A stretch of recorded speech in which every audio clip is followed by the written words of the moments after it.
ಪ್ರದರ್ಶನದ ಸಾಗಿದ ನಾಟಕ ಉತ್ತಮ ಸಮರ್ಪಣೆಯಿಂದ ಯಶಸ್ಸು. ರಾಜಣ್ಣ ಜೀವರ್ಗಿ ರಂಗಭೂಮಿ ಪ್ರದರ್ಶನದಲ್ಲಿ ಪ್ರೇಕ್ಷಕರಿಗೆ ಉತ್ತಮ ಸಮರ್ಪಣೆ ಯಶಸ್ಸು ಖಂಡಿತ ಸಿಕ್ಕೇ ಸಿಗುತ್ತದೆ ಎಂದು ಹಿರಿಯ ರಂಗಭೂಮಿ ಕಲಾವಿದ, ಬರಹಗಾರ, ನಾಟಕ ನಿರ್ದೇಶಕ ರಾಜಣ್ಣ ಜೀವರ್ಗಿ ಹೇಳಿದರು. ಕುಕನೂರು ಪಟ್ಟಣದಲ್ಲಿ ಬಿಎಸ್ಆರ್ ನಾಟ್ಯ ಸಂಘ ಗುಬ್ಬಿ ಆಯೋಜಿಸಿರುವ ನಾಟಕ ಪ್ರದರ್ಶನದ ಗಂಗೆ ಮನೆಯಾಗ ಗೌರಿ ಹೊಲದಾಗ ಎಂಬ ನಾಟಕವು 51ನೇ ಪ್ರದರ್ಶನ ಕಾಣುತ್ತಿರುವ ಸಂದರ್ಭದಲ್ಲಿ ಸುದ್ದಿಗಾರರೊಂದಿಗೆ ನಾಟಕದ ರಚನೆ ಹಾಗೂ ನಿರ್ದೇಶಕ ಜೀವರ್ಗಿ ರಾಜಣ್ಣ ಮಾತನಾಡಿದ, ಸ್ವತಂತ್ರ ಪೂರ್ವದಿಂದಲೂ ನಮ್ಮ ನಾಡಿನಲ್ಲಿ ರಂಗಭೂಮಿ ಕಲೆ ಪ್ರದರ್ಶನ ನಡೆಯುತ್ತಿದ್ದು, ಸ್ವತಂತ್ರ ಹೋರಾಟಗಾರರ ರಕ್ಷಣೆಯಲ್ಲಿ ರಂಗಭೂಮಿಯ ಪಾತ್ರ ಗಮನಾರ್ಹವಾಗಿದೆ. ಅಂದಿನ ಕಾಲದಲ್ಲಿ ನಾಟಕಗಳು ಲಾಭದಾಯಕ ಹೊಂದಿದ್ದು, ಕಾಲಕ್ರಮೇಣ ನಾಟಕ ಪ್ರದರ್ಶನಗಳಲ್ಲಿ ಬದಲಾವಣೆ ಕಾಣುತ್ತಾ ಅಶ್ಲೀಲ ಸಂಭಾಷಣೆ ಹಾಗೂ ಅರೆಬರೆ ಬಟ್ಟೆಯಲ್ಲಿ ನೃತ್ಯಗಳನ್ನು ನಾಟಕಗಳಲ್ಲಿ ಅಳವಡಿಸಿ ಒಂದು ವರ್ಗದ ಪ್ರೇಕ್ಷಕರಿಗೆ ಮಾತ್ರ ತೃಪ್ತಿಪಡಿಸುತ್ತಾ ಪ್ರೇಕ್ಷಕರು ನಾಟಕಗಳಿಂದ ದೂರವಾಗುವಂತಹ ಪರಿಸ್ಥಿತಿಯನ್ನ ನಾಟಕ ಕಂಪನಿಗಳೆಂದರೆ ಆಗುತ್ತಿದೆ. ಆದರೆ ಉತ್ತಮ ಕಥಾ ಹಂದರ ಹಾಗೂ ಉತ್ತಮ ಸಮರ್ಪಣೆಯೊಂದಿಗೆ ನಾಟಕ ಪ್ರದರ್ಶನ ನೀಡಿದ್ದಲ್ಲಿ ಪ್ರದರ್ಶನ ಯಶಸ್ವಿಯಾಗಿ ಮುನ್ನುಗ್ಗುತ್ತೇವೆ ಎಂಬುದಕ್ಕೆ ಕುಕನೂರು ಪಟ್ಟಣದ ಈ ನಾಟಕವೇ ಸಾಕ್ಷಿ ಎಂದು ಹೇಳಿದರು.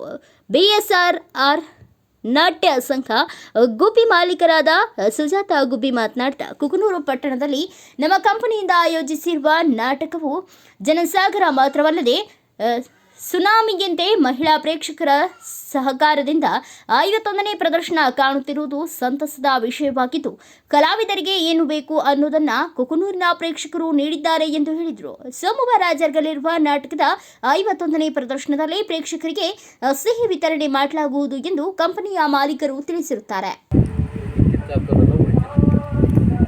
ಆಮೇಲೆ ಅವಾಗ ಪ್ರತಿಯೊಂದು ಕಂಪನಿಗೂ ಒಬ್ಬ ನಿರ್ದೇಶಕ ಇರ್ತಿದ್ದ, ಒಬ್ಬ ಕಥೆಗಾರ ಇರ್ತಿದ್ದ. ಆಮೇಲೆ ನಾಟಕ ಗಟ್ಟಿಯಾಗಿರ್ತಿತ್ತು. ನಾವು ಚಿಕ್ಕವರದಾಗಿದ್ದಾಗ ನೋಡಿದ್ರೆ, ನಾವು ಫೀಲ್ಡಿಗೆ ಬಂದಾಗ ನೋಡಿದಾಗಲೂ ಕೂಡ ನಾಟಕದ ಮೌಲ್ಯ ಮತ್ತು ನಾಟಕದ ಕಲಾವಿದರು, ಆ ನಿರ್ದೇಶನ, ಆಮೇಲೆ ಯಾವುದೇ ಒಂದು ಅಶ್ಲೀಲ ಆಗಲಿ, ಆಮೇಲೆ ಇದು ನೃತ್ಯ ಆಗಲಿ ಯಾವುದೂ ಇರಲಿಲ್ಲ. ಆದ್ದರಿಂದ ಅದು ಅಷ್ಟು ದಿವಸ ಒಳ್ಳೆ ನಡ್ಕೊಂತ ಬಂತ್ರಿ. ಈ ಟಿ ವಿ ಬಂದ ಮೇಲೆ ಸ್ವಲ್ಪ ಹೊಡೆತ ಬಿತ್ತು ನಾಟಕ ಕಂಪನಿಗಳಿಗೆ. ಟಿ ವಿಯಾಗ ಪಿಕ್ಚರ್ಗಳು ಬಂದ ಮೇಲೆ ಸ್ವಲ್ಪ ಹೊಡೆತ ಬಿತ್ತು. ಆವಾಗಿಂದ ಈ ಆಮದು ಕಲಾವಿದರನ್ನ ಇವ್ರು ತರ್ಸಕ್ಕೆ ಶುರು ಮಾಡಿದ್ರು. ಆಮೇಲೆ ಡ್ಯಾನ್ಸ್ ಹಾಕಕ್ಕೆ ಶುರು ಮಾಡಿದ್ರು. ಹೀಗಾಗಿ ಇದು ಡ್ಯಾನ್ಸಿನಿಂದ ಆಮದು ಕಲಾವಿದರು ಅವ್ರೇನು ಎಲ್ಲ ಕಂಪ್ನಿ ಕಲೆಕ್ಷನ್ ಆದ್ಕೊಳ್ಳಿ ಡ್ಯಾನ್ಸ್ ಮಾಡ್ತವ್ರು. ಹೀಗಾಗಿ ಏನಂತಂದ್ರೆ ಅದು ಒಂದು ವರ್ಗದ ಪ್ರೇಕ್ಷಕರಿಗೆ ಆಯಿತು ನಾಟಕನ ನೋಡೋದು.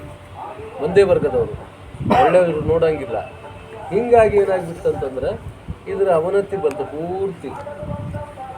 ಆಮೇಲೆ ನಾವೇನು ಮಾಡಿದ್ವಿ, ಎಲ್ಲ ಗುಡಿಗೇರಿ ಮಾಲಕರು ಇದ್ದಾಗ ಒಂದು ಮೀಟಿಂಗ್ ಕರೆದು ಅದನ್ನೇನಪ್ಪ ಅಂದರೆ ಡ್ಯಾನ್ಸನ್ನು ಬ್ಯಾನ್ ಮಾಡಿದ್ವಿ. ಆ ಡ್ಯಾನ್ಸ್ ಬ್ಯಾನ್ ಮಾಡಿದ್ಮೇಲೆ ಹೆಣ್ಮಕ್ಳು ಬರೋಕತ್ತ. ಇನ್ನೂ ಕೆಲವು ಕಂಪ್ನಿಯಾಗ ಏನಪ್ಪ ಅಂತಂದ್ರೆ ಈ ಡಬಲ್ ಮೀನಿಂಗು ಅವು ಇವು ಇರೋದ್ರಿಂದ ಒಂದು ವರ್ಗದ ಪ್ರೇಕ್ಷಕರು ಸೀಳೆ ಹೊಡಿಬೋದು, ಸೀಟಿ ಹೊಡಿಬೋದು, ವಾವ ಅನ್ಬೋದು. ಬಟ್ ಉಳಿದ ಕಲಾಭಿಮಾನಿಗಳಿಗೆ ನಾವು ಕಳ್ಕೊಂಡಿದ್ದೀವಿ.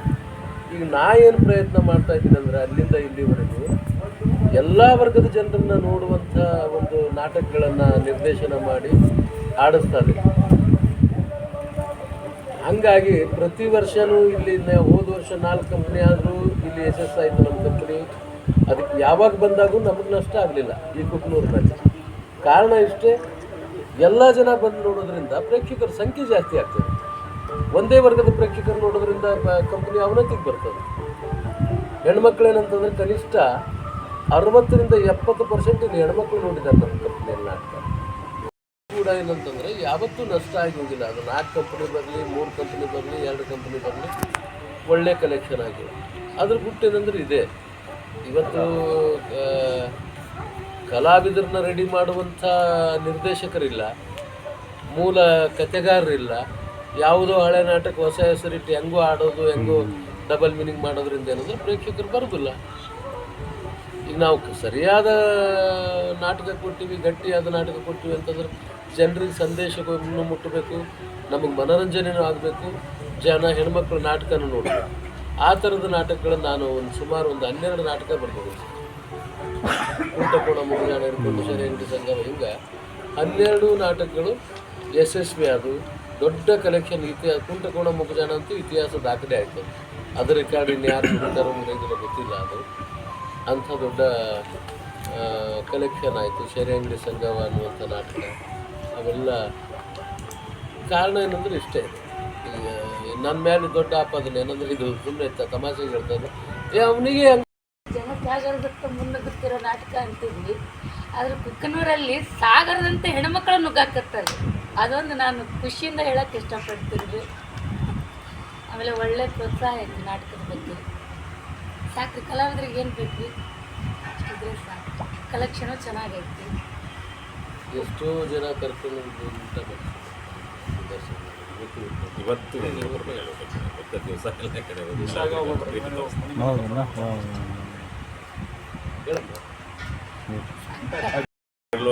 ನಾಳೆ 51ನೇ ಪ್ರಯೋಗ ನಮ್ಮ ನಾಟಕ ಹೋಗ್ತಾ ಇದೆ ಅಂದರೆ ಮಾಲೀಕರಿಗಷ್ಟೇ ಹೆಮ್ಮೆ ಅಲ್ಲ, ಕಲಾವಿದರಾದ ನಮಗೂ ಒಂದು ಹೆಮ್ಮೆ.